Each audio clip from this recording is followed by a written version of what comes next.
À quelques 600 millions de kilomètres de nous en moyenne, orbitant autour de Jupiter, se trouve un monde pour le moins singulier.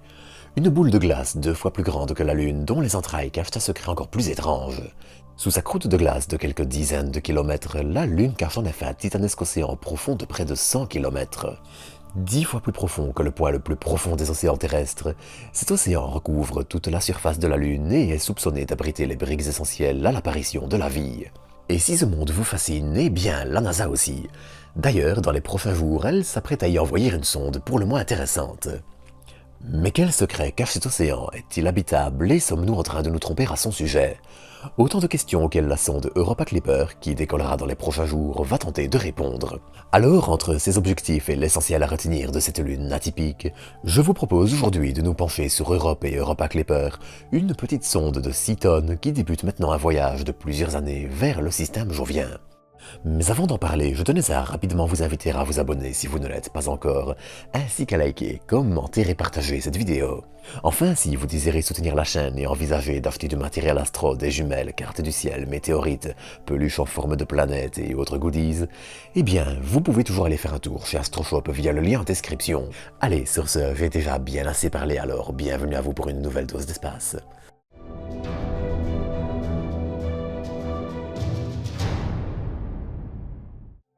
Nous sommes en décembre 1973 et la sonde américaine Pioneer 10 devient la première sonde à s'approcher de Jupiter et de ses lunes. Mais c'est quelques années plus tard, en janvier et juillet 1979, avec le survol de Voyager 2 et Voyager 1, que la géante gazeuse et ses lunes, dont ses 4 lunes galiléennes, à savoir Io, Europe, Ganymède et Callisto, commencent à se dévoiler aux yeux du monde entier. Les images des sondes Voyager sont alors d'une qualité considérablement supérieure aux premières photos de Pioneer, et un premier détail apparut alors aux yeux des scientifiques. Et là, eh bien, c'est le moment d'ouvrir une petite parenthèse. En fait, pour estimer l'âge de la surface d'un objet du système solaire, la méthode la plus couramment utilisée consiste à compter les cratères. Et ça a du sens. Prenez une boule de roche sans aucun mécanisme n'entraînant un renouvellement de la surface, pas de plaques tectoniques, pas de remontée de matériaux de la surface, rien. Si vous connaissez un peu la régularité des impacts et les différentes périodes actives dans le système solaire, vous pouvez alors vous mettre à estimer l'âge de la surface d'une lune par exemple. Si elle a plein de cratères, elle est très ancienne, et si elle n'en a aucun, eh bien elle est extrêmement récente. Bon alors, c'est une méthode un peu critiquée aussi car elle a ses limites et des marges d'erreur, mais ça permet quand même de dater précisément des événements avec une fiabilité raisonnable.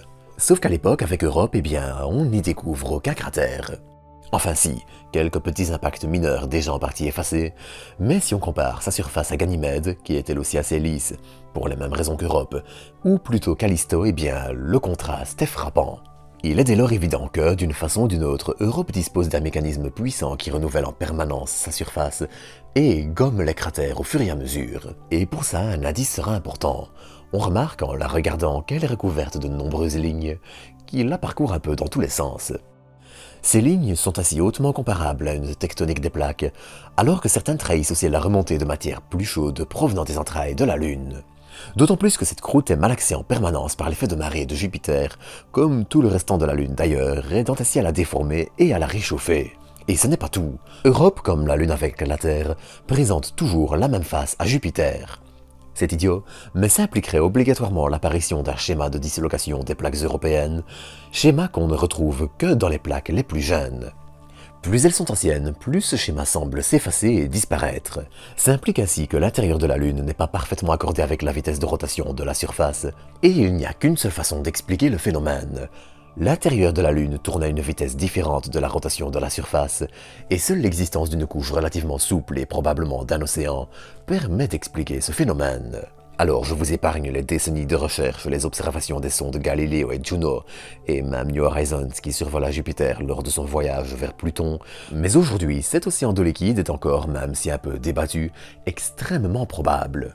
Toutefois, malgré un large consensus en faveur de l'océan, il est en effet possible que la Lune ne dispose que d'une couche de glace chaude et malléable, expliquant ainsi les phénomènes. Europe cache ainsi encore de nombreux mystères. Cet océan est-il réellement là? Quelle est sa profondeur exacte? Les possibles geysers détectés en 2013 par Hubble existent-ils aussi? Et enfin, l'oxydation de certains matériaux en surface à l'aide de différents rayonnements peut-il, comme on le suppose, oxygéner suffisamment l'océan pour rendre la vie microbienne possible?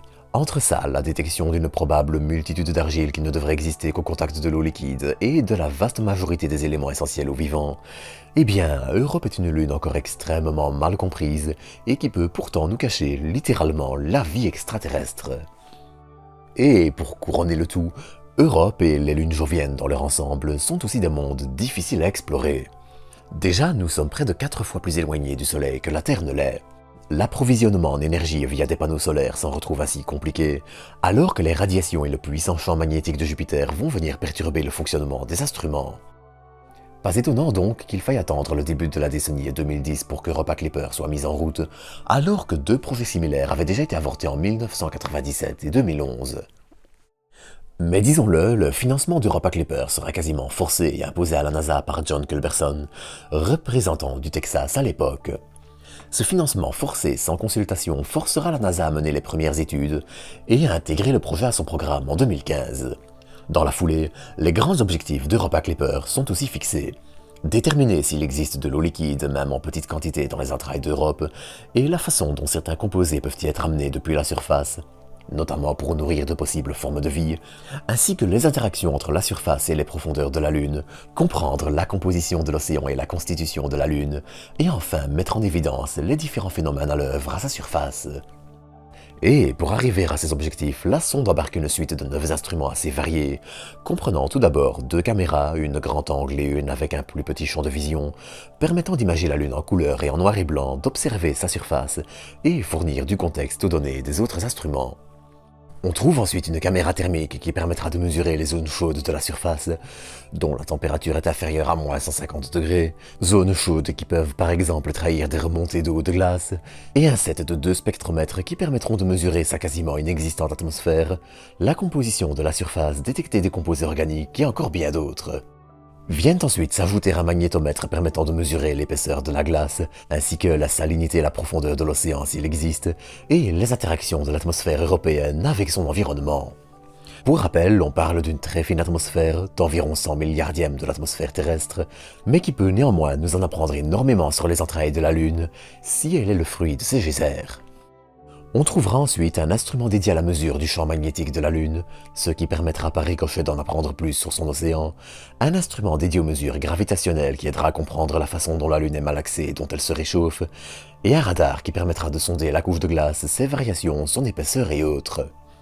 Et si vous vous dites que la liste est trop courte, sachez qu'il faut encore rajouter un spectromètre de masse et un instrument dédié à l'analyse de la surface, qui aideront à comprendre leur composition, la façon dont certains composés réagissent aux radiations en surface, la façon dont des éléments essentiels à la vie peuvent être créés en surface et sombrer dans la Lune, et encore d'autres. Mais pour en voir les résultats, il faudra encore être patient. Europa Clipper va d'abord survoler Mars en février 2025 et la Terre en décembre 2026, afin de se catapulter sur une trajectoire qui lui permettra de rejoindre Jupiter et Europe en avril 2030. Europa Clipper débutera alors une période de 3 ans et demi d'études d'Europe, avant de se diriger, sauf si une extension de mission est possible, vers sa fin de carrière. Et si jusqu'en 2022 il était question de la faire rentrer dans l'atmosphère de Jupiter, certains scénarios la faisant s'écraser sur Callisto ou même mieux Ganymède sont en effet envisagés.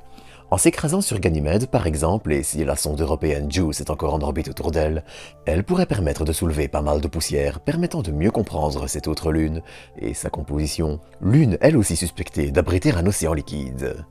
Mais ça, c'est un autre sujet dont je reparlerai encore, donc n'hésitez pas à vous abonner pour ne rien manquer. Allez, sur ce, au revoir et à bientôt pour de nouvelles doses d'espace.